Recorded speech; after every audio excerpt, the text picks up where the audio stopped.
بسم اللہ الرحمن الرحیم۔ السلام علیکم۔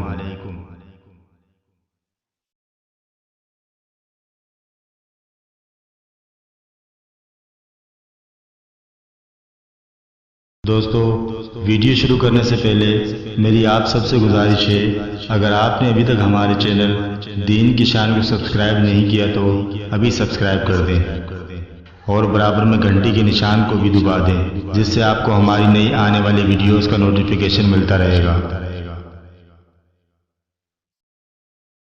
رسول اللہ صلی اللہ علیہ وآلہ وسلم سے دریافت کیا گیا کہ کون سا عمل سب سے افضل ہے؟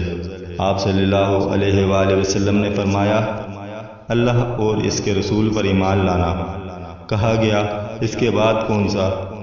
آپ صلی اللہ علیہ وآلہ وسلم نے فرمایا، اللہ کی راہ میں جہاد کرنا۔ کہا گیا، پھر کیا ہے؟ آپ صلی اللہ علیہ وآلہ وسلم نے فرمایا، حج مبرور۔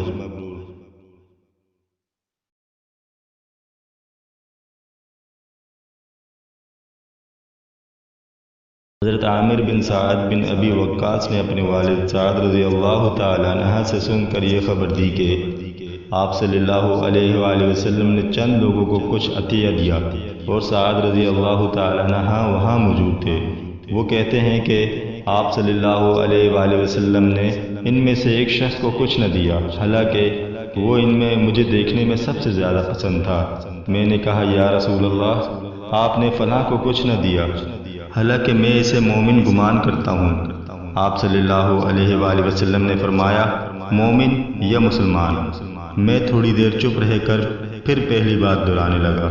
نبی کریم صلی اللہ علیہ وآلہ وسلم نے پھر دوبارہ وہی جواب دیا۔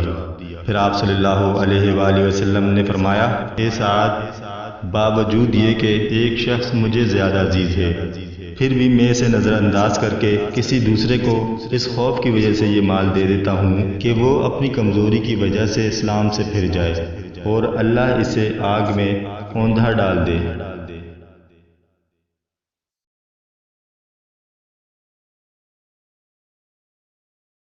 حضرت عبداللہ بن عمر رضی اللہ تعالیٰ عنہ سے روایت ہے کہ ایک آدمی نے رسول اللہ صلی اللہ علیہ وآلہ وسلم سے پوچھا کہ کون سا اسلام بہتر ہے؟ آپ صلی اللہ علیہ وآلہ وسلم نے فرمایا کہ تو کھانا کھلائے اور ہر شخص کو سلام کرے، خواہ اس کو تو جانتا ہو یا نہ جانتا ہو۔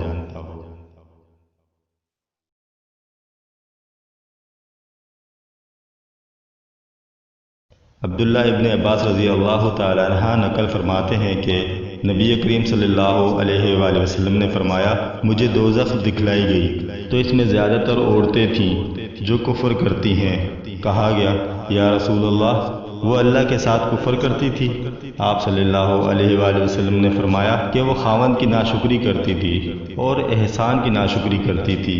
اگر تم عمر بھر بھی ان میں سے کسی کے ساتھ احسان کرتے رہو، پھر تمہاری طرف سے کبھی بھی ان کے خیال میں ناگواری کی بات ہو جائے تو وہ فوراً کہہ اٹھیں گی کہ میں نے تجھ سے کبھی کوئی بھلائی نہیں دیکھی۔ دوستو، آخر میں دعا ہے کہ اللہ پاک ہم سب کو دین اسلام کے مطابق چلنے اور اس پر عمل کرنے کی توفیق عطا فرمائے۔ آمین۔